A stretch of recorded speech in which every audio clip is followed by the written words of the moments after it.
Hello students. सबसे पहले हम बात करते हैं इस वीडियो में क्या करेंगे। तो आपकी बिहाइव बुक का 6th लेसन जिसका नाम है माय चाइल्डहुड, हम इस लेसन के क्विक और डिटेल्ड समरी करेंगे।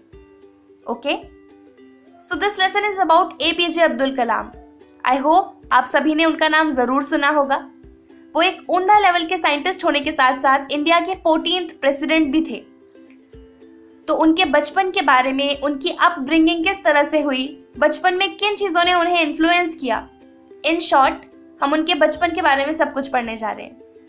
तो आइए शुरू करते हैं।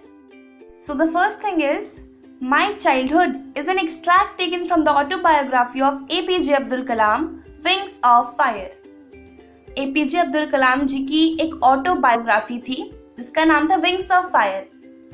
उस ऑटोबायोग्राफी का एक एक्सट्रैक्ट ये लेसन है। एक्सट्रैक्ट मतलब उनकी ऑटोबायोग्राफी से एक हिस्सा उठा करके चैप्टर बना दिया गया है। समझ आ गया? Okay, he was a great scientist and also the 14th president of India. आप सभी ने एपीजे अब्दुल कलाम जी के बारे में बहुत सुना होगा। वो एक ऊंचा लेवल के साइंटिस्ट होने के साथ साथ इंडिया के 14th प्रेसिडेंट भी रह चुके थे। He was born in a middle-class Muslim family in 1931 in the island of Rameswaram, Tamil Nadu. उनका जन्म एक मुस्लिम फैमिली में 1931 में हुआ था। He was born in the town of Rameswaram. Tamil Nadu के एक छोटे से शहर रामेश्वरम में उनका जन्म हुआ था। In his childhood, he was greatly influenced by his parents, his teachers and his friends. APJ Abdul Kalam अपने बचपन में अपने दोस्तों से, टीचर्स से, अपने पेरेंट्स से बहुत ज्यादा इन्फ्लुएंस हुए थे। मतलब उनके आसपास की सराउंडिंग्स का उनके ऊपर काफी ज्यादा असर पड़ता था। ठीक है। His father Jainul Abdeen was not highly educated but he was a generous and kind person. APJ Abdul Kalam ji के फादर ज्यादा पढ़े लिखे नहीं थे, लेकिन उनका दिल बहुत बड़ा था। वो बहुत ही दयालु व्यक्तित्व के इंसान थे। He was not rich but provided a secure childhood to Abdul and his siblings. Abdul Kalam जी ज्यादा रिच फैमिली से बिलोंग नहीं करते थे, बट स्टिल उनके घर वालों ने उन्हें और उनके भाई बहनों को बहुत अच्छे तरह से पाला था। उनके बचपन में किसी भी चीज की कमी नहीं आने दी। Abdul inherited honesty and self-discipline from his father and faith in goodness and deep kindness from his mother. Abdul Kalam जी कहते हैं कि जैसे सब लोग अपने पेरेंट्स से कुछ ना कुछ इनहेरिट करते हैं, है ना। इनहेरिट मतलब पेरेंट्स से ऑफस्प्रिंग में, मतलब पेरेंट्स से बच्चों में जो कैरेक्टर्स आते हैं उसको इनहेरिट करना बोलते हैं। तो सब अपने पेरेंट्स से कुछ ना कुछ इनहेरिट करते हैं। अब्दुल कलाम जी ने अपने फादर से ऑनेस्टी और सेल्फ डिसिप्लिन इनहेरिट किया था। मतलब उनके पापा में ये वाले गुण थे। बहुत ईमानदार इंसान थे। ही वॉज वेल डिसिप्लिन्ड, और ये चीज उन्होंने अपने पापा से इनहेरिट करी थी। और साथ ही साथ उन्होंने अपनी मदर से अच्छाई, काइंडनेस, विश्वास, फेथ, ये सब इनहेरिट किया था। इससे हमें साफ साफ एक चीज क्लियर होती है कि उनकी फैमिली बैकग्राउंड कितना ज्यादा अच्छा था, कितनी पॉजिटिविटी थी उनकी फैमिली में। ठीक है। Kalam earned his first wages by working as a helping hand to his cousin Shamsuddin who distributed newspaper in Rameswaram. तो एपीजे अब्दुल कलाम जी ने अपनी पहली कमाई न्यूज़पेपर बांटकर करी थी। उनके कजन ब्रदर थे जिनका नाम था शमसुद्दीन। शमसुद्दीन जी ने एपीजे अब्दुल कलाम जी से कहा था कि तुम प्लीज मुझे न्यूज़पेपर बांटने में हेल्प करो। शमसुद्दीन रामेश्वरम टाउन में न्यूज़पेपर बांटा करता था। तो एपीजे अब्दुल कलाम जी ने भी अपने कजन को ज्वाइन कर लिया और वो न्यूज़पेपर साथ में मिलकर बांटते थे। In his childhood he had 3 close friends, Ramanadha, Sastry, Aravindan and Shiva Prakasan. तो एपीजे अब्दुल कलाम जी के 3 खास दोस्त थे, रामनद्धा, अरविंदम एंड शिव प्रकाशन। ऑल्दो एपीजे अब्दुल कलाम जी मुसलमान थे, लेकिन उनके जो दोस्त थे वो दोनों हिंदू थे। Once When he was in 5th standard, a new teacher asked him not to sit in the front row along with the high caste Brahmin boys. एक बार का किस्सा है, एपीजे अब्दुल कलाम जी तब 5th स्टैंडर्ड में पढ़ते थे। उनके 3 खास दोस्त थे, उन्हीं के साथ वो ज्यादा टाइम स्पेंड करते थे।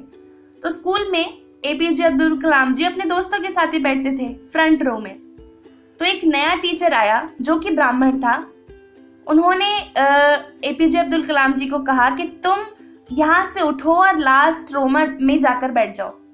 मतलब उस टीचर के मन में ये भेदभाव वाली फीलिंग थी, है ना, कि एक हिंदू बच्चा मुसलमान बच्चे के साथ कैसे बैठा है। सो ही सेड कि तुम पीछे जाकर बैठो, तुम अपर क्लास ब्राह्मण बच्चों के साथ नहीं बैठ सकते, ठीक है। Abdul found Ramanand Shastri weeping as he went to the last row. Abdul Kalam ji last row में चले तो गए, उन्होंने देखा कि उनका दोस्त रामानंद शास्त्री रो रहा है अब्दुल कलाम जी के लास्ट रो में जाने से। This made a lasting impression on Abdul, और इस चीज का उनके मन पर बहुत गहरा असर पड़ा कि हमारी सोसाइटी में कास्ट को लेकर कितने ज्यादा डिफरेंसेस क्रिएट कर रखे हैं लोगों ने। मुस्लिम है तो हिंदू के साथ नहीं रहेगा, हिंदू है तो मुस्लिम के साथ नहीं रहेगा। अब्दुल कलाम जी का इन सब चीजों में कोई विश्वास नहीं था, ना ही उनकी फैमिली इस तरह से सोचती थी, ठीक है।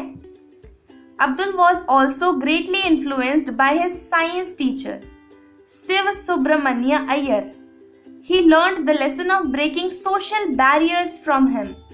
अब्दुल कलाम जी अपने साइंस टीचर शिव सुब्रमण्यम अय्यर से बहुत ज्यादा इन्फ्लुएंस्ड थे।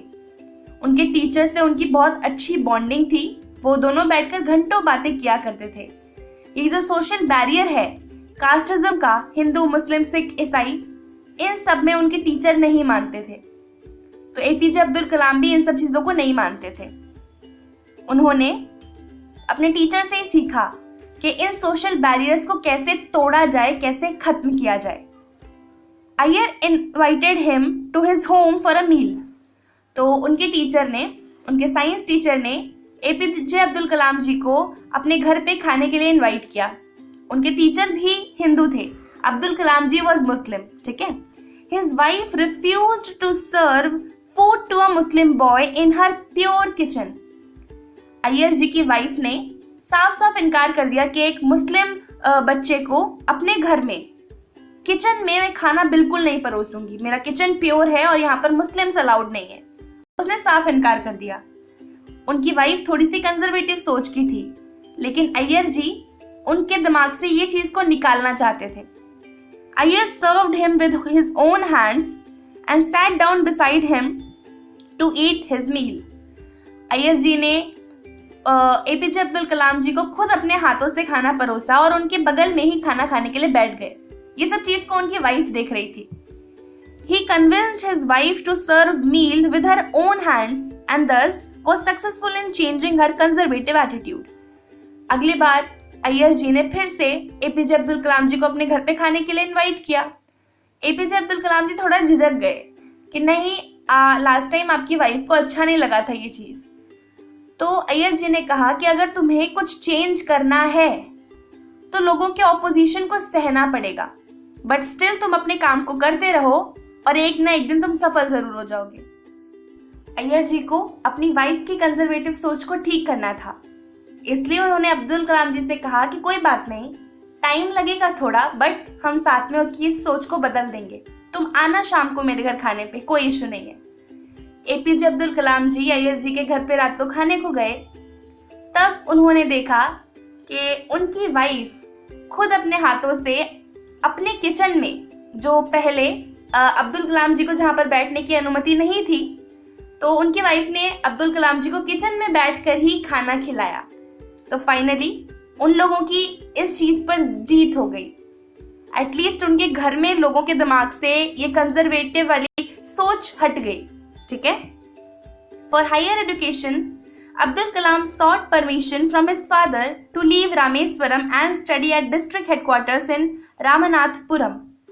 अपनी आगे की पढ़ाई के लिए एपीजे अब्दुल कलाम जी अपने फादर से परमिशन लेने गए कि पापा मुझे रामेश्वरम को छोड़कर कहीं और किसी अच्छे जगह पर जाकर पढ़ाई करनी है। So he said to his father कि मुझे रामनाथपुरम के डिस्ट्रिक्ट में पढ़ाई करनी है, ठीक है। His father said that Abdul had to go a long way in life, just like a seagull bird which flies long distances. उनके फादर ने अब्दुल कलाम जी से कहा कि तुम्हें जिंदगी में बहुत सारे मुकाम तय करने हैं। जैसे सीगल एक बर्ड होती है, वो कितने ज्यादा डिस्टेंसेस को तय करती है। You also have to cover miles and miles. तुम्हें भी जिंदगी में बहुत ज्यादा आगे बढ़ना है, एक सीगल बर्ड की तरह ही। जैसे वो अपनी जिंदगी में इतना ज्यादा डिस्टेंस ट्रेवल करती है, वैसे ही तुम्हें लाइफ में बहुत सारे डिस्टेंसेस को तय करना है और सफल होना है। He calmed down APJ's reluctant mother by quoting Kahlil Gibran's poem Your Children. He said that her children could not be dominated by her because they had their own thoughts. अब APJ Abdul Kalam जी रामेश्वरम छोड़कर जाने की बात कर रहे थे। इस चीज पर उनके फादर तो अग्री थे, but her mother was reluctant. वो मना कर रही थी कि नहीं, रामेश्वरम को छोड़कर कहीं मत जाओ, तुम यहीं पर पढ़ाई करो। तो अब्दुल कलाम जी के फादर ने उनकी मदर से कहा कि देखो, तुम्हारे बच्चे एक अलग सोच रखते हैं। तुम एज अ पेरेंट उन्हें प्यार दे सकती हो, उनकी परवरिश कर सकती हो, लेकिन अपने थॉट्स उन्हें नहीं दे सकती, अपनी चीजें उनके ऊपर थोप नहीं सकती, तुम बच्चों को डोमिनेट नहीं कर सकती, क्योंकि उनके पास अपने थॉट्स हैं, ठीक है। तो ऐसा उनके फादर ने उनकी मदर को कहा। फाइनली उनकी मम्मी कन्विंस हो गई इस चीज के लिए, और वो इस चीज को समझ गई कि मुझे अपने बच्चों पे अपने थॉट्स थोपने नहीं है, जो उन्हें अच्छा लगेगा वो करेंगे, ठीक है। They did not belong to her, but were a result of life's desire for itself. He asked her to give them freedom to fulfill their thoughts. तो एपीजे अब्दुल कलाम जी के फादर ने उनकी मदर से कहा कि तुम्हें अपने बच्चों को जिंदगी में फ्रीडम देनी है, ताकि वो जो भी मुकाम हासिल करना चाहें वो कर सके। वो बच्चे तुम्हारे हैं, इसका मतलब ये नहीं है कि जैसे तुम्हारे थॉट्स होंगे वैसे ही उनके भी थॉट्स। तो तुम बेहतर होगा कि ये थॉट्स उनके ऊपर ना थोपो और वो जो करना चाहते हैं लाइफ में उन्हें करने दो। तो फाइनली उनकी मम्मी कन्विंस हो गई और एपीजे अब्दुल कलाम जी अपनी आगे की पढ़ाई करने के लिए दूसरे शहर चले गए। तो इस स्टोरी में हमने उनके बचपन के बारे में पढ़ा, किस चीज से इन्फ्लुएंस हुए, पढ़ाई कैसे करी, सब कुछ हमने कवर कर लिया। इसी के साथ हमारा वीडियो यहाँ पर खत्म होता है। आई होप आपको स्टोरी अच्छी लगी हो। अगर आपको चीजें समझ आई, स्टोरी अच्छी लगी, तो वीडियो को लाइक कर दें, चैनल को सब्सक्राइब कर लें और बेल आइकन भी दबा लें, ताकि आने वाली सभी वीडियोस की अपडेट आप तक पहुंचती रहे। तो आपसे मिलते हैं हम आगे आने वाले वीडियोस में। तब तक के लिए bye bye, take care, have a great day.